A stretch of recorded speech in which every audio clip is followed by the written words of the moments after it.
while this was going on, the turf wars situation in Frisco was happening as well, correct? Correct. So this is something I want to talk to you about from like a Frisco perspective, because when I talk to OGs, one event that really seemed like it changed the city was the death of Peter Lee. Right. Is that a moment in time that you recall? Yeah. Death of Peter Lee and the death of Chief Charlie. And Ray Sean. Them right there.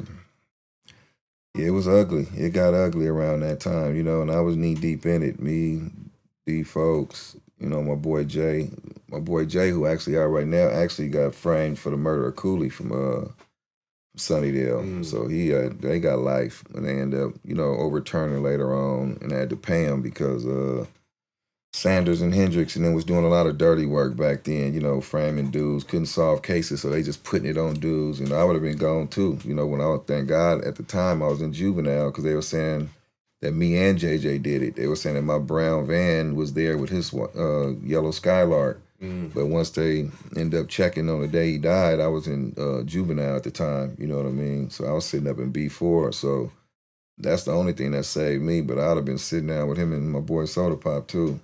But yeah, Peter Lee was a big one.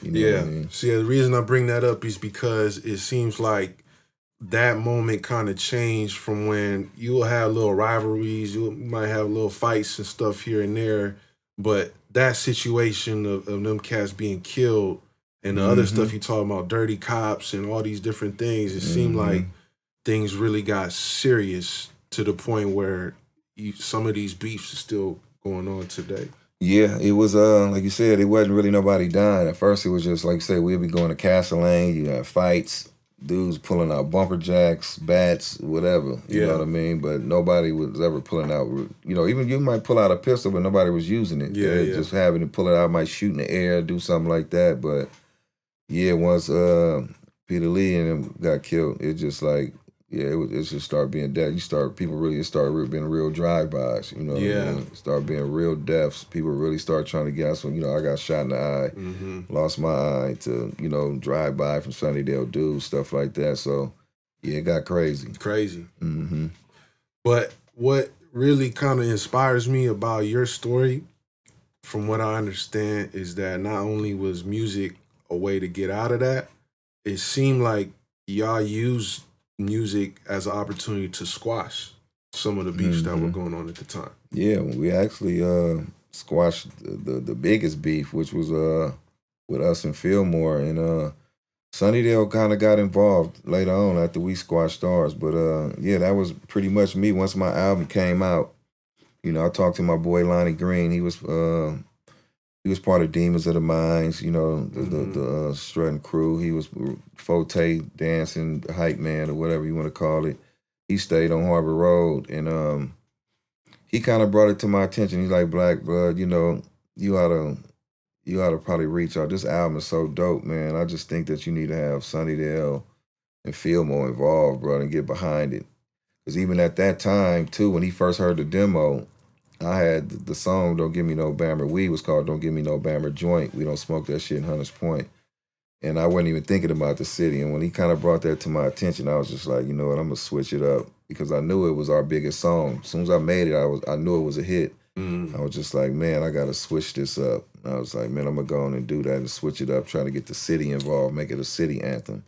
And thank God I did, because once the album came out, that song was like the lead off, and it just brought it. You'd seen everybody playing it. And at the time, I just told Lonnie, was like, man, I got a few people over there I could reach out to, Pigskins, Creature Man and them. And, man, we can, try to squash it, man. I'll let them know that you want to talk to you if it's cool. And I was just like, at first I was feeling some type of way about it, because I was still young-minded, was, still wanting to funk with him. But then I was just like, you know what, man, we got to make this happen. I was like, go on and reach out to him. And he got him on the phone, we talked, and I was just like, yeah, man, y'all come over to Harbor, it's good. And he was like, yeah, bro, we gonna put this trust in you, man. I was like, man, it's good, you ain't gotta worry about nothing. So I reached out to my boy Nard Temple and a few factors over there who I really had to touch bases with, because I knew I just couldn't call that shot just on my own. I just like, let me holler at a dude from Oakdale.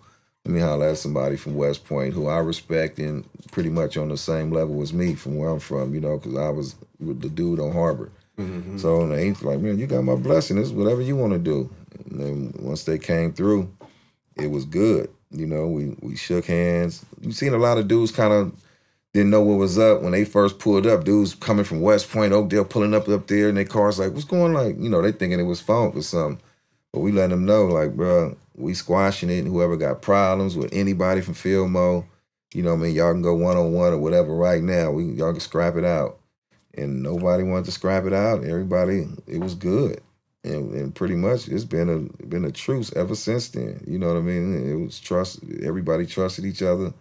And pretty much, it ended that day. That day. And they came up there deep, too. Fillmore really put their trust in. I could have really set them up. Yeah. Yeah, they came up there about like 8 cars, you know, deep. And, came up the Harbor Road, and we squashed it right there, shaking hands, hugging, and it was all good. We was doing the show at the Stone down there on Broadway, and everybody showed up, you know. Us, I believe it was, GLP and them.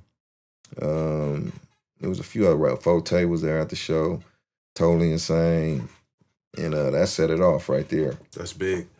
That was the first time we all was in the same room, and that's kind of like when Sunnydale came in. They showed up, and it was all love. LC, all them dudes, man, a.k.a. El Cheddar now, but all them dudes showed up, and it was all good. It was all love, and not one problem. Nobody got snaked and nothing, none of that after that. Yeah, that's dope, man. I mean, that says a lot about what our music is, what it represents out here. It's a lot bigger than rap. A lot of the names you just named are legendary people who are not just rappers, people who are legendary for other reasons. Exactly. And I think that's definitely something that separates your era of when y'all were coming up to today. Real talk. And then also that song, the SFC, did that come out of that as well? That came out of that too. GLP. Later on, because right after that, you know, I got tight with JT and them. A lot of people don't know that I'm the one that helped JT actually press his first album. You know, he came up there. You know, he was with him when they came up there too. He came up there with Pigskins, everybody. He was part of the whole entourage. JT came up there. We got real tight. We chopped it up. You know, music brought us together. And he kind of asked me, bro, where y'all did y'all artwork at? Who did y'all cover? And I took him out there to Music Annex. He came pick me up in his bucket. Me and JT rode off, and I took him out to Fremont, I believe it was. And they had Music Annex. There's to press all the cassettes. And, you know, I could have hated or did anything. Yeah. Like, I don't know where they do it at, whatever. Yeah. But, you know, JT loved me to this day for that because, you know, that set it off. He was like, bro, if you would have never showed me that, man, I wouldn't know where to go get cassettes done at. It would probably, you know, I probably would have found out eventually later on, but that album when it came out in 93. You know, and now was that the Danker Dope tape? Yeah. His first album. So I showed him, took him out there, showed him how they do the artwork and all that, and he pressed it up. And from then on, man, we've been, you know, that's been my brother from another since then. That's my dog.